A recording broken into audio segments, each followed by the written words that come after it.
प्रिय दोस्तों, नमस्कार। ज्यादा देर ना करते हुए आगे बढ़ते हैं आज की कथा की ओर। पिता की मौजूदगी सूरज की तरह होती है। सूरज गर्म जरूर होता है, परंतु अगर न हो तो अंधेरा छा जाता है। संकट के समय यदि आप धैर्य साध लेते हैं, इसका सीधा सा अर्थ है आप आधी जंग जीत गए हैं। चाहे कितना भी बदल जाए जमाने का चलन, हमने कभी झूठ से सच्चाई को हारते नहीं देखा है। जिंदगी परिवर्तनों से ही बनी है। किसी भी परिवर्तन से घबराएं नहीं, बल्कि उसे स्वीकार करें। कुछ परिवर्तन आपको सफलता दिलाएंगे तो कुछ सफल होने के गुण सिखाएंगे। जो थोड़ा भी भगवान पर भरोसा करता है, उसकी भगवान इतनी रक्षा करते हैं, इतना ध्यान करते हैं कि कह नहीं सकते। उस इंसान को कभी दुख मत देना जिसके पास भगवान को बुलाने के सिवा और कोई ना हो। कलयुग के 5 सच। 1, मां के सिवा कोई वफादार नहीं हो सकता। 2, करीब का कोई दोस्त नहीं हो सकता। 3, आज भी लोग अच्छी सोच को नहीं, अच्छी सूरत को महत्व देते हैं। 4, इज्जत सिर्फ पैसे की है, इंसान की नहीं। 5, जिस इंसान को अपना खास समझो वही सबसे ज्यादा दुख देता है। जब आप प्रभु के साथ जुड़ जाओगे तो आपकी परीक्षा आरंभ हो जाएगी।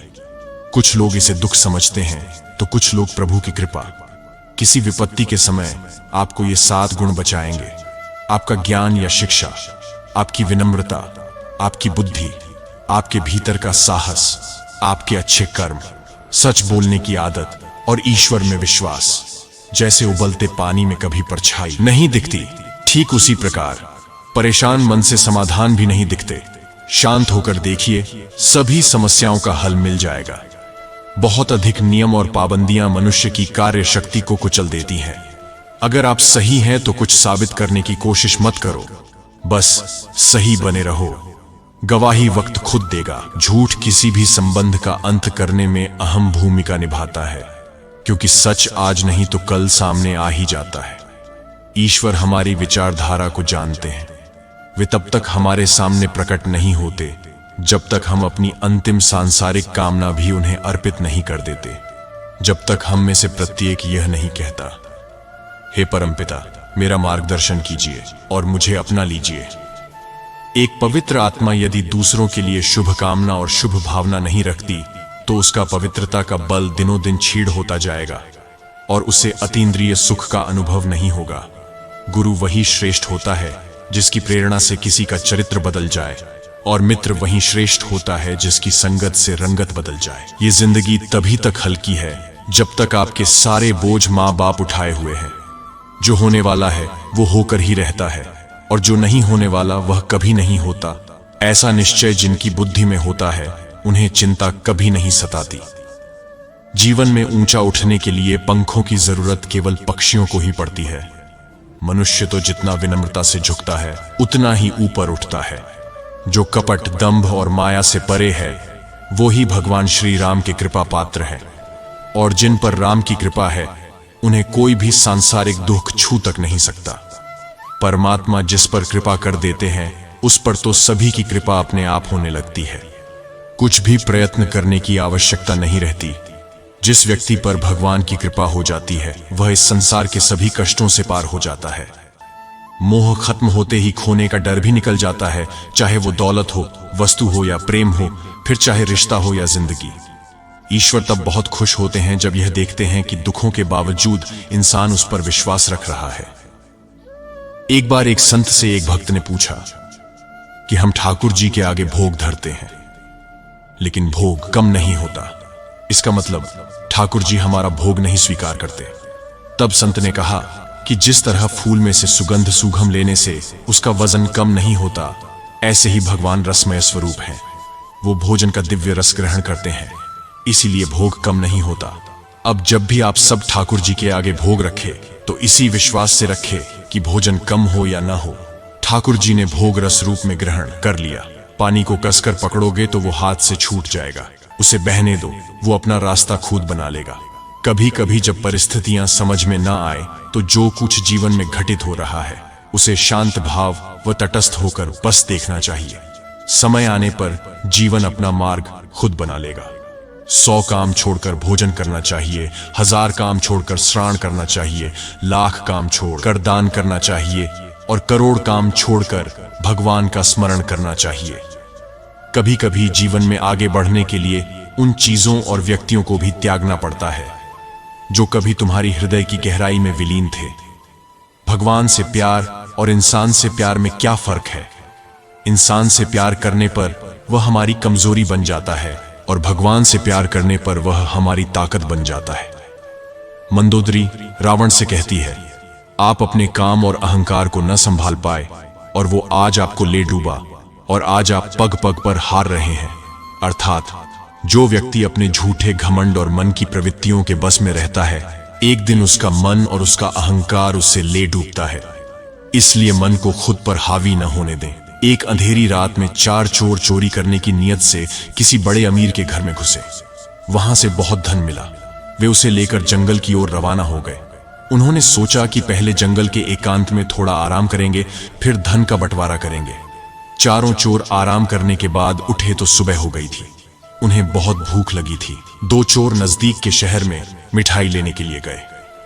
रास्ते में उनके मन में विचार आया कि किसी प्रकार जंगल में बैठे दोनों साथियों को मारकर उनका धन भी हड़प ले। दोनों ने अच्छी अच्छी मिठाइयां खरीदी और उसमें जहर मिला दिया। उधर जंगल में बैठे दोनों चोरों की भी नीयत बिगड़ी। उन्होंने मिठाई लेने के लिए गए हुए दोनों मित्रों को मारकर उनके हिस्से का धन हड़प लेने का विचार किया। इसके लिए उन्होंने एक तरकीब सोच ली। उन्होंने मिठाई लेकर आए हुए दोनों साथियों से कहा, चलो हाथ मुंह धोकर खाने के लिए बैठो। जब वे दोनों कुएं पर जाकर हाथ मुंह धोने लगे, तब दूसरे चोरों ने उन दोनों को कुएं में धकेल दिया। दोनों तैरना नहीं जानते थे, इसलिए वे फौरन डूब गए। फिर जंगल वाले दोनों चोर खुश होकर मिठाई खाने लगे। दोनों ने भरपेट मिठाई खाई। थोड़ी ही देर में मिठाई का जहर उनके खून में फैल गया और वे भी वहीं तड़प तड़प कर मर गए। व्यक्ति दूसरों से जैसा व्यवहार करता है, वैसा ही फल उसे मिलता है। बुरे काम करने वालों को बुरा फल ही मिलता है। एक आदमी ने नारद मुनि से पूछा, मेरे भाग्य में कितना धन है? नारद मुनि ने कहा, भगवान विष्णु से पूछकर कल बताऊंगा। नारद मुनि ने कहा, 1 रुपया रोज तुम्हारे भाग्य में है। आदमी बहुत खुश रहने लगा।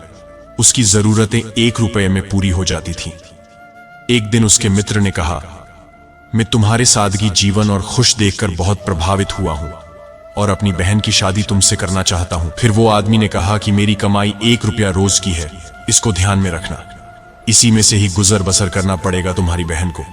मित्र ने कहा, कोई बात नहीं, मुझे रिश्ता मंजूर है। अगले दिन से उस आदमी की कमाई 11 रुपया हो गई।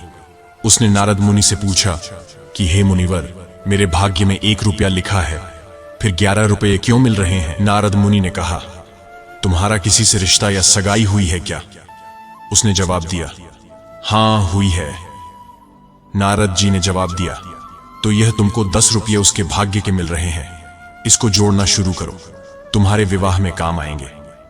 एक दिन उसकी पत्नी गर्भवती हुई और उसकी कमाई 31 रुपये होने लगी।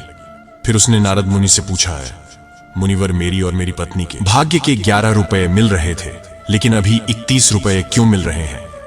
क्या मैं कोई अपराध कर रहा हूं या किसी त्रुटिवश ये हो रहा है? मुनिवर ने कहा, यह तेरे बच्चे के भाग्य के 20 रुपये मिल रहे हैं। हर मनुष्य को उसका प्रारब्ध भाग्य मिलता है। किसके भाग्य से घर में धन दौलत आती है हमको नहीं पता, लेकिन मनुष्य अहंकार करता है कि मैंने बनाया, मैंने कमाया, मेरा है, मेरी मेहनत है, मैं कमा रहा हूं, मेरी वजह से हो रहा है। मगर वास्तव में किसी को पता नहीं कि हम किसके भाग्य का खा रहे हैं। इसलिए अपनी उपलब्धियों पर अहंकार कभी नहीं करना चाहिए। एक हिरण और एक कौवा बहुत अच्छे दोस्त थे। एक दिन कौवे ने हिरण को एक सियार के साथ देखा। सियार चालाक जानवर के रूप में जाने जाते हैं, इसीलिए उसने अपने दोस्त को चेतावनी दी कि सियार पर भरोसा ना करे। हिरण ने कौवे की चेतावनी को अनसुना कर दिया और सियार के साथ एक खेत में चला गया, जहां हिरण जाल में फंस गया।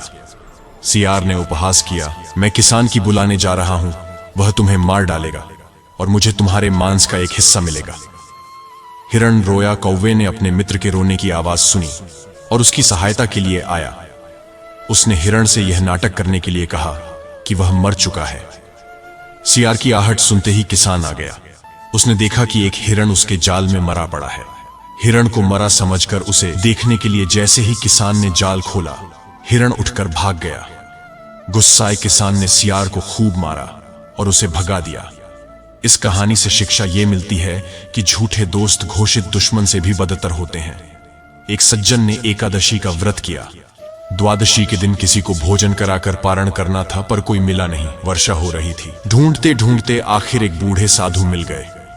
उनको भोजन के लिए घर बुलाया। उनको बैठाकर उनके सामने भोजन की पत्तल परोसी तो वे साधु चट खाने लग गए। उन सज्जन ने कहा कि महाराज, आपने भगवान को भोग तो लगाया ही नहीं। वह साधु बोला, भगवान क्या होता है? तुम तो मूर्ख हो, समझते नहीं। ये सुनते ही उन सज्जन ने पत्तल खींच ली और बोले कि भगवान कुछ नहीं होता तो तुम कौन होते हो? हम भगवान के नाते ही तो आपको भोजन कराते हैं। उसी समय आकाशवाणी हुई और भगवान बोले, अरे, मेरी निंदा करते करते यह साधु बूढ़ा हो गया, पर अभी तक मैं इसको भोजन दे रहा हूं, लेकिन तुम एक समय भी भोजन नहीं दे सकता और मेरा भक्त कहलाता है। अगर मैं भोजन न दूं तो यह कितने दिन जिए? आकाशवाणी सुनकर उनको बड़ी शर्म आई और फिर उस साधु से माफी मांगकर उसको प्रेम पूर्वक भोजन कराया।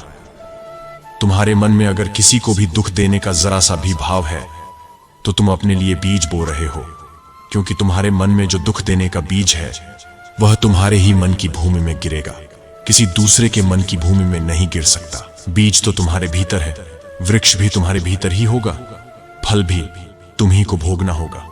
एक चिड़िया ने शिकायत की, हे मेरे परमात्मा, बड़ी मुश्किल से मैंने घोंसला बनाया था, आपने तूफान भेज दिया और मेरा घर उजड़ गया।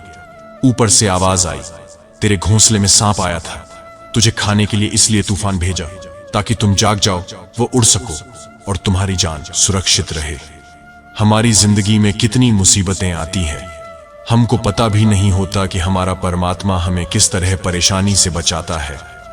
अगर तुम्हें लगता है कि परमात्मा तुम्हें कष्ट के पास ले आए हैं तो भरोसा रखिए, वो तुम्हें कष्ट के पार भी ले जाएंगे। प्रिय दर्शकों, अगर आप इस चैनल पर पहली बार आए हैं तो कृपया इस चैनल को सब्सक्राइब जरूर करें।